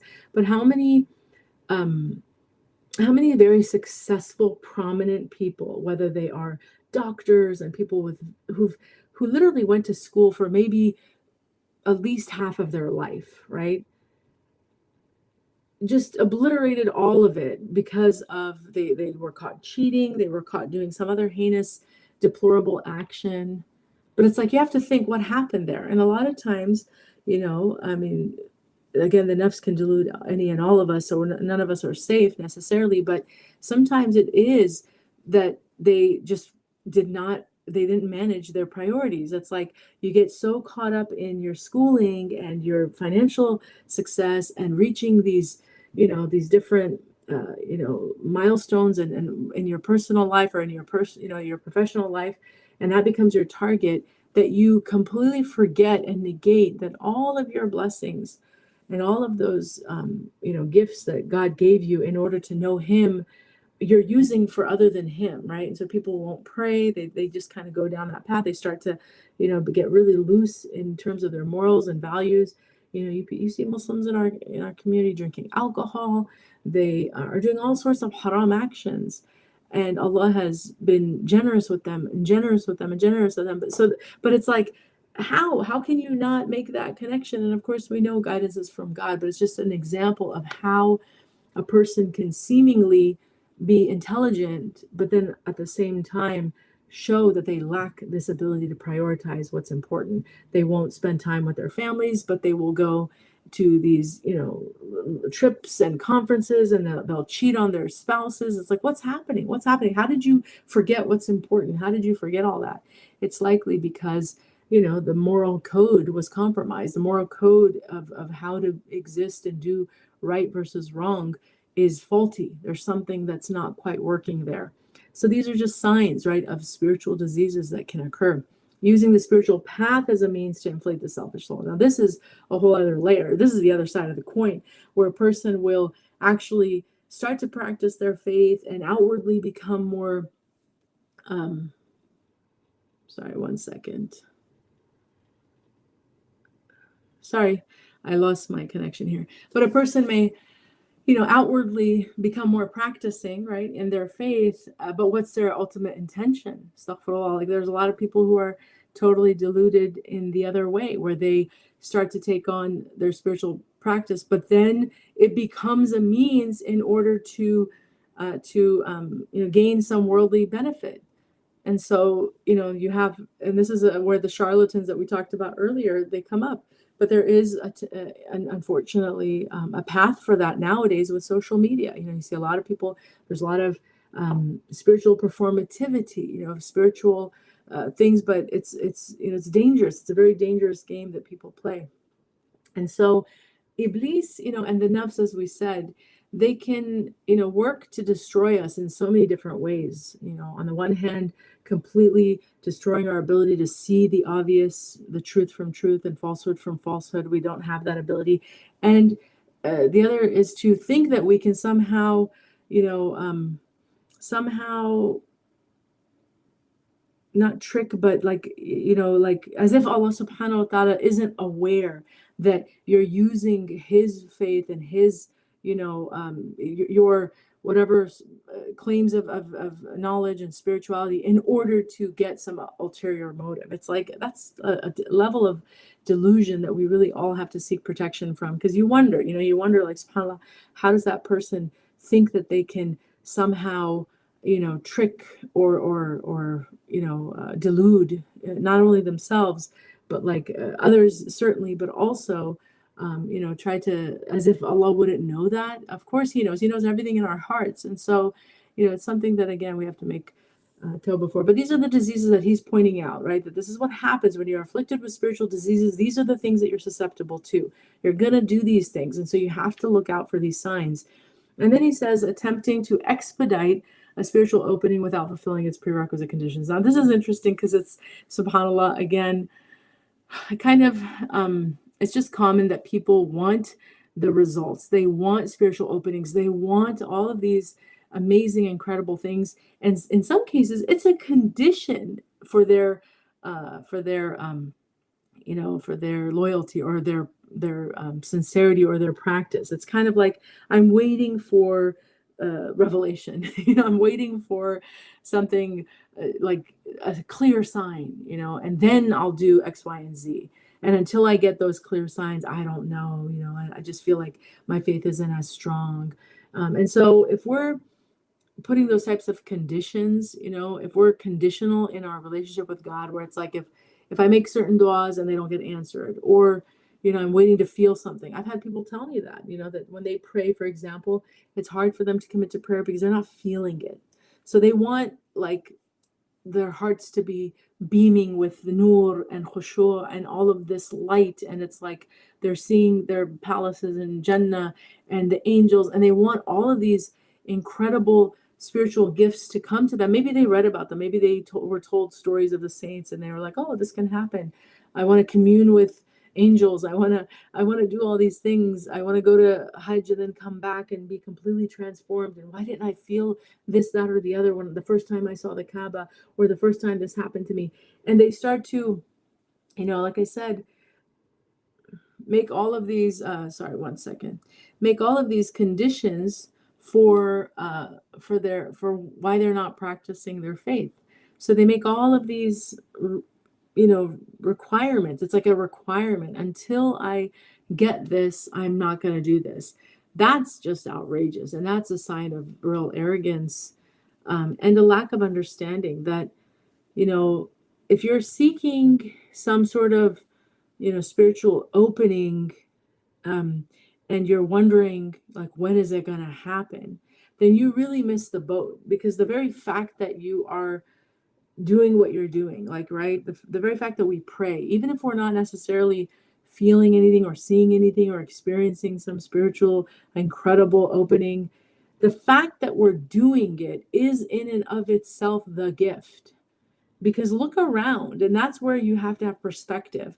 We are in a time where people are perhaps the most distant from God that humans have ever been. There's more atheism and not even just atheism, but also a hostility, right, toward God nowadays than maybe ever before.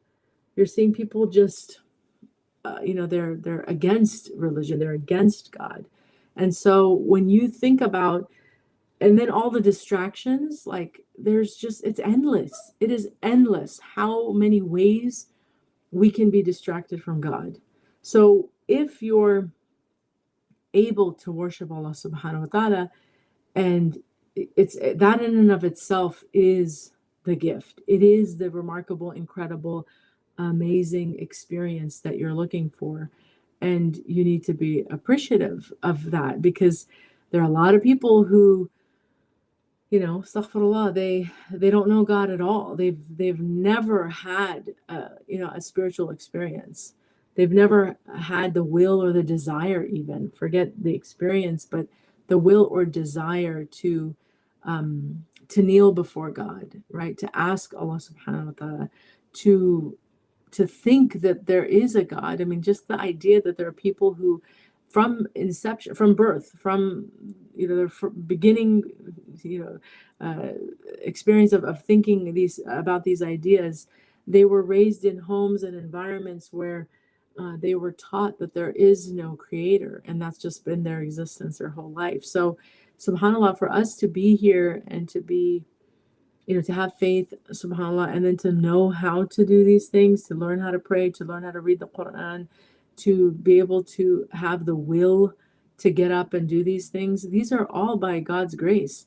So that is the part that we should be in awe of. But for some people, they are not willing even to do that work, but yet they want those results anyway. So, it's like they want these little mini miracles and openings, but they're not willing to really put in the work. So we're just living in a time of absolute delusion.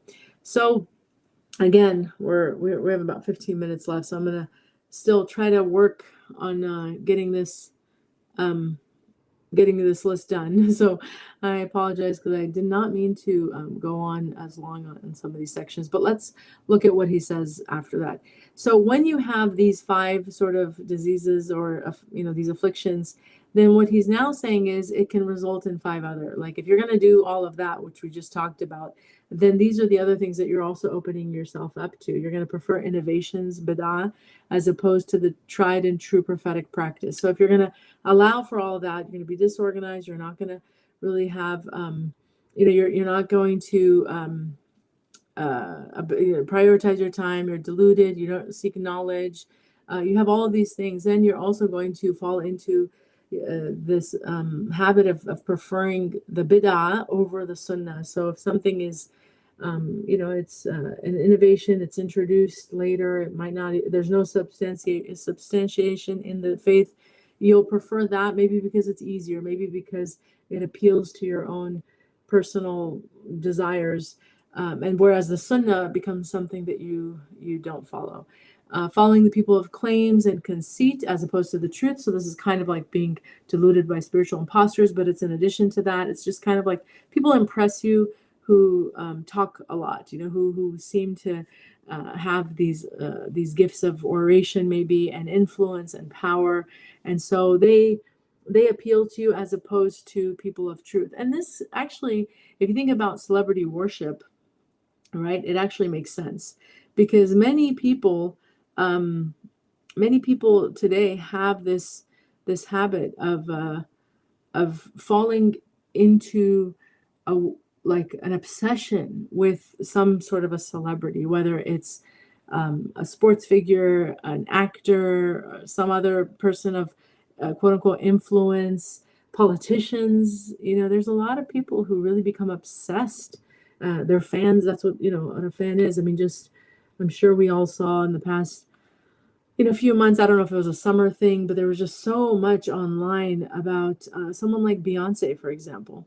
I mean, everywhere I looked online, it was Beyonce this and Beyonce that. And I was like, wow, I didn't realize she had such a following. But you see the people in the audience, going crazy for her. They're literally just crying and weeping, and they spend thousands of dollars on these tickets and wearing clothing that mimic her, and it's a whole thing. So there are people who fall into that, and we have to realize that this comes from spiritual disease, that if you're attracted to people like that, and then you're repelled by people who are calling you to God, that's a problem, right? And that's what he's pointing out.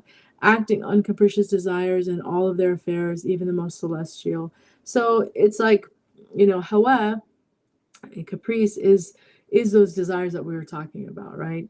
They fluctuate. They're different from person to person. But if you're the type of person who's always acting on hawa, then you're not, you're impetuous, right? You're not a person with order, with, continuity. It's kind of like today I'm going to do this, tomorrow I'm going to do that, and it's just your desires dictate to you. So, and this can even be in your spiritual aspirations. So sometimes people become super motivated, and they become really intense about wanting to do a lot, but then there isn't follow through. So all of those things are signs of something that's just imbalanced, it's off, and it's indicative of spiritual disease.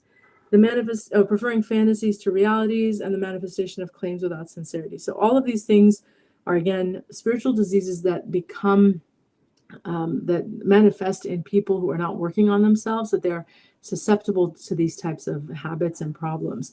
And I mean, the concept of preferring fantasies to realities, again, that makes so much sense in today's context.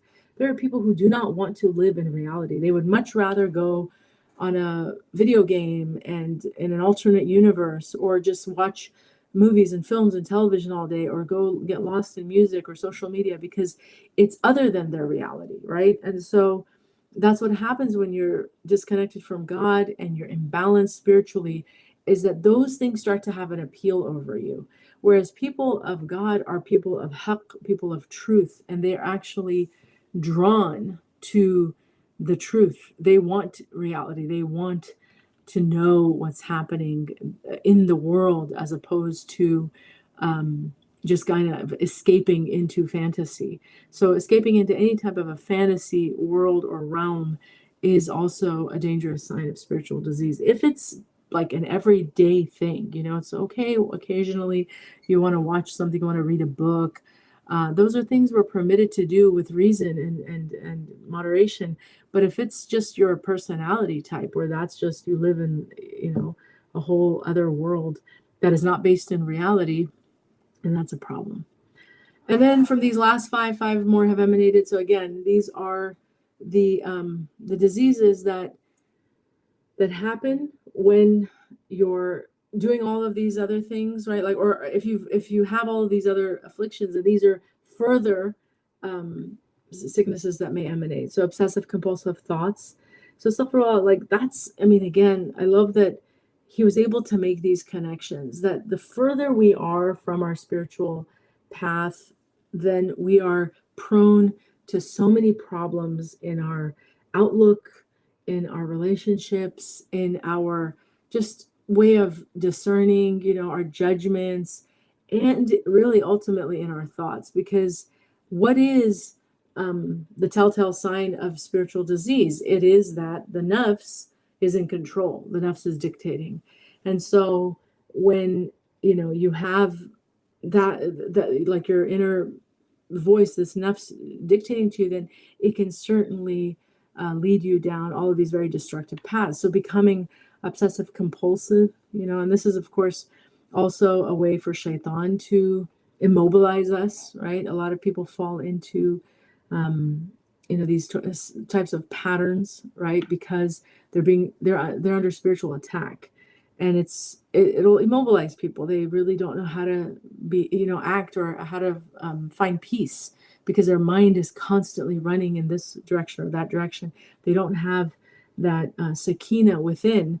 And so a lot of it is connected to, again, a lack of spiritual practice consistently, and a direct connection with God. So that's what's being disrupted. And we need God. Our souls were created to know God. So when you cut off God, it's like a suffocation to the soul. And what happens when we're gasping for air, physically, right? If any of us, God forbid, are ever in a situation where we're not able to catch our breath, or we're being somehow cut off from air, it can cause a lot of problems physically, but also mentally. People can have disorientation. There's a lot of things that can happen, right? Because oxygen is essential for brain health, for the body. So similarly, when we cut ourselves off from Allah subhanahu wa ta'ala and the remembrance of God, we're not doing the spiritual work that we need to be doing, the soul suffers. And the suffering of the soul is manifest in this way of not only sinfulness and distance, and like I said, the lack of discernment, prioritizing of time, all of that just becomes just muddy. It's not just that. It also can lead to these types of things, where we have now thoughts that are obstructing our peace, right? And then laxity in matters of habitual practice. So we just become more loosey-goosey, nothing, because we're not serious people. That's at the end of the day, that's what it is. You have proven by volition, and we are moral agents, and it's so important that we take ourselves to account, because there's a tendency sometimes to excuse everything that we do. And there's a time and place to excuse certain things, and there's a time and place to hold oneself accountable. But if you become a person who is habituated to all of these things, then you have to be, true with yourself. And so becoming loosey-goosey is also part of that. You're just not serious. You're not taking yourself seriously. Perfunctory devotional gatherings of invocation and chanting that lack inspiration. So think about that. Think about people who may not want to attend like a serious spiritual gathering, maybe of worship, of prayer, of Quran recitation. They don't really want to, they're not inclining to those things. They don't incline to those things, but they are happy to attend things where there's a lot of they claim to be spiritual gatherings, but they're more social gatherings oftentimes, and there's a lot of sort of behavior that is not really in our tradition, but it's become these perfunctory sort of practices that people, for whatever reason, have perpetuated, and they do, and they claim that these are spiritual circles. So getting up and moving and dancing and music and all of these things, these are not generally speaking, found in our tradition. Dhikr circles are different, but I'm talking about like gatherings where people are singing and there's a lot of just performance, but you'll find some people would rather attend that than an actual spiritual gathering. So that's an issue. And then inclination toward people of rank and authority. So this comes down to, again, what is dictating your behavior? What is the driving force? It's your nafs. It likes power. It's drawn to power. So you're just going to be drawn to people who have those types of that status, whether they're good or not, whether they're people who are upright or not. It's almost doesn't matter, because you're drawn more to, and power is seductive. So it can definitely affect people. And then companionship of those immersed in worldly matters, even mixing with the opposite sex, and childish companions. So your whole social circle becomes this hodgepodge. There's no boundaries. There's no rules. You're just open. And what do we say now? Fluid. Everything is fluid. Everything is permissible. There are no rules. I'm just going to do whatever my nafs wants. And what's the big deal? Stop being so uptight. It's not that serious. These are the types of justifications that we use in order to allow ourselves to engage in things that are completely, again, impermissible in our tradition. And so he goes on to just say that this is kind of what happens. If you're not taking your faith seriously, you're not doing all of these practices, then your character is just, over time, you're losing this integrity that God created you with, and that he expects of you to possess. You're losing that, and it's becoming manifest in all of these different areas of your life. So, again, in your own time, inshallah, I'm hoping that every single person can take the time to really read through this document and get through each section separately and devote that time. I'm just doing kind of a quick summary. But he goes on to say, anyone who claims to have a station with Allah while any of the following 5 happen to emanate from him is either a liar or deluded. Now he's helping us to identify, if you're falling prey to all these charlatans and you're caught up and you're really not able to discern who is good and who isn't, let me basically give you a way to know who is who.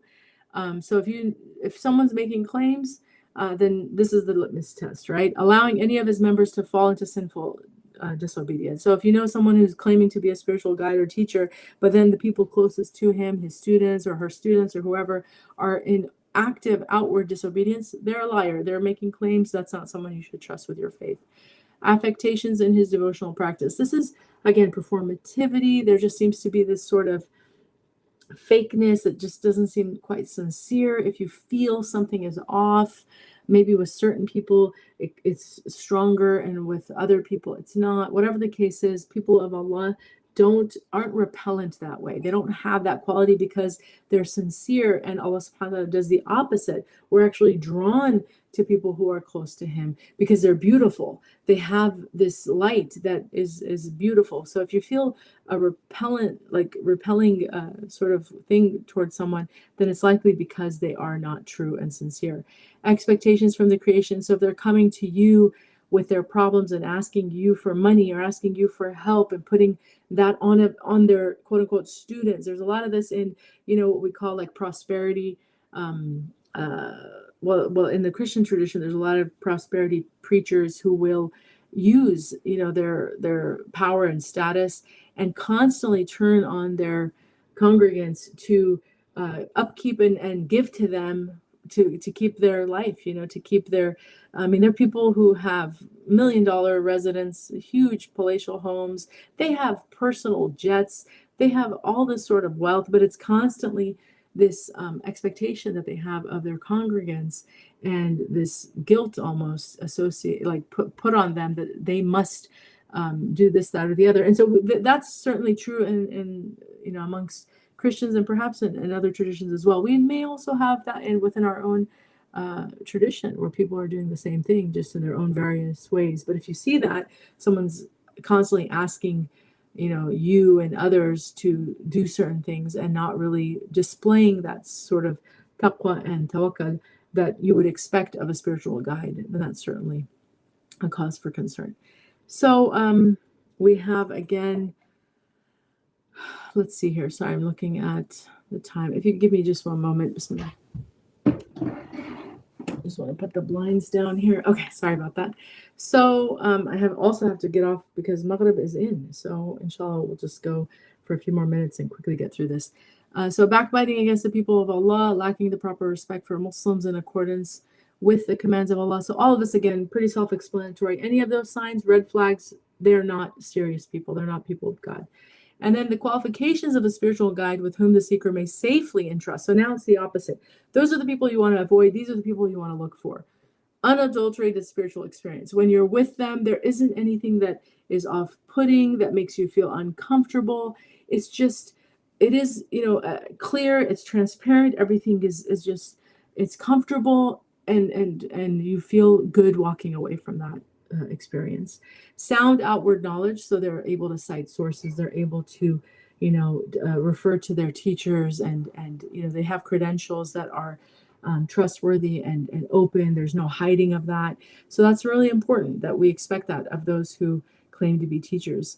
Celestial aspirations, always looking at the akhirah lens, as we call them, people who are constantly turning to Allah and reminding us of the next life. Very important to hear that. A pleasing state, as I was talking about, people of Allah, Allah will make them beautiful. They'll make their spirits fragrant to us. So when you're around people of Allah, you feel like, a desire to be in their company. And then penetrating inner perception. This is what we would refer to as a basira, an insight, right? So when you seek their advice, they seem to actually really contemplate deeply and have perspective that maybe you don't have, but it's something that's definitely obvious. So these are all things you want to look for. And then whoever has any of the following 5 cannot be a true spiritual guide. Ignorance of the religion, disregard for the reverence of other Muslims, engaging in matters of no concern, following his caprice in his affairs, and unashamed display of bad manners. So the first list that we talked about were really about the people that are liars. So that's just important to know, to not even look toward them at all. They're clearly on the wrong. And then the second list are people that we can trust. And then this list is, they may have good qualities, but if they possess these qualities, you want to stay clear from them as well, because they can't really guide you. Maybe they're good people, maybe they're weak, maybe they're not necessarily making claims of anything, but they possess qualities that disqualify them from being spiritual guides. And so that's what he's outlining here. And then he just gives as a final list here the spiritual courtesies of a student with his or her spiritual guide, and fellow wayfarers are also 5. So now it's putting it on the student, like, we just described what the guide is, what it shouldn't be, what it should be, or who, the qualities they should have. and the qualities that disqualify them. Now we're talking about how we, as students of knowledge, should be with the guide. So following the directions of the guide. Now, again, because we're living in a time and a day and age, which he himself said, and this was in the 9th century, that these spiritual guides don't really exist anymore. It's kind of something that we have to take with a grain of salt. If you're blessed enough to have a teacher, to have access to someone who is willing to be a spiritual guide, then these are things that you can certainly study and take into consideration. But for many of us, maybe that's not a possibility, or inshallah it is. Allah is generous, and his awliya and his rightly guided are everywhere. That he's placed them on the earth. They're hidden to us, but he knows where they are. So may Allah enable us all to have spiritual guides. But it's just something, again, to consider in the event that you do find someone, that this is what would be expected of you, that you follow their directions, right? Even if it goes against your own. And again, if they're credible people, they're people who have a reputation of seriousness, and there's all of their credentials are known, and they have that silsila and they have that isnad that is very clear, then they have the authority in many ways to say certain things to you, then we can consider that.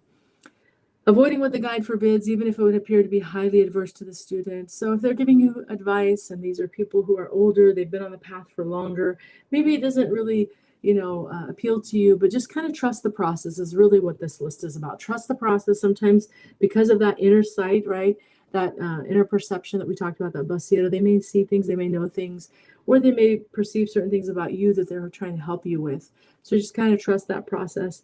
Maintaining utmost reverence for them in their presence and absence during their lives and after their death. So just always seeing them as really being blessings to you, because any person who teaches you this faith is a huge blessing, and they're deserving of our basic respect when they're living, and certainly if they pass on, that we defend their honor and that we praise them and we speak well of them, just as a means of gratitude, as a way of expressing our gratitude. Giving them their due according to one's ability without stint. So if you're able to, pay them for their time, then that should be something that you should do, just to honor them and their time, their knowledge. Sometimes they may not ask anything of you, but you can still gift, people. You don't have to necessarily give them a stipend, but you can gift them.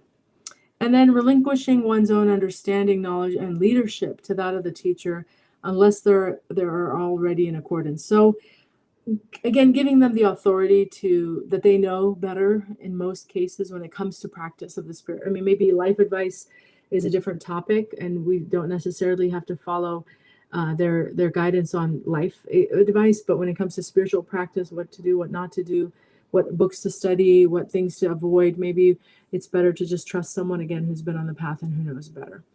So that's, the list. And again, there's much more. There's more counsel here of Imam al-Nawawi, and more counsel further from Sidi Ahmad Zarruq. And I just invite everybody who has tuned in, who watches this video, to take the time to actually look through the document themselves, consider it, talk about it, think about it, reflect upon it, as he advised doing this every day if you can. But I mean, that's may not be reasonable for everybody, but at least periodically going back and looking at it and trying to see where you are on your journey, because we're all on a journey, and what needs to be done, where the deficiencies are, where the strengths are, and we can all assess individually those things. But I think it's such a wonderful document. Inshallah, for those who are, again, in the Bay Area, next month we will have our Halaqa in person, and I'm exploring a few different new texts to read. So inshallah, for the sisters, I'm really happy to have you all join, and we'll have those videos uploaded as well after the broadcast in person, inshallah. So for those who are tuning in, thank you so much for your time. Forgive me for going over, inshallah, and we will see you next month at MCC East Bay. For now, I'm going to go ahead and close out and make a final dua. Bismillahir Rahmanir Rahim. Wal asr innal insana lafi khusr illa alladhina amanu وعملوا الصالحات وتواصوا بالحق وتواصوا بالصبر سبحانك اللهم وبحمدك أشهد أن لا إله إلا أنت نستغفرك ونتوب إليك اللهم صل وسلم وبارك على سيدنا ومولانا وحبيبنا محمد صلى الله عليه وسلم وعلى آله وصحبه وسلم تسليما كثيرا سبحان ربك رب العزة أما يصفون وسلام على المرسلين Walhamdulillahi Rabbil Alameen. Alhamdulillah. Jazakumullah khairan. Thank you so much, everyone. Inshallah, we will see you next month. All right, take care. Assalamu alaikum.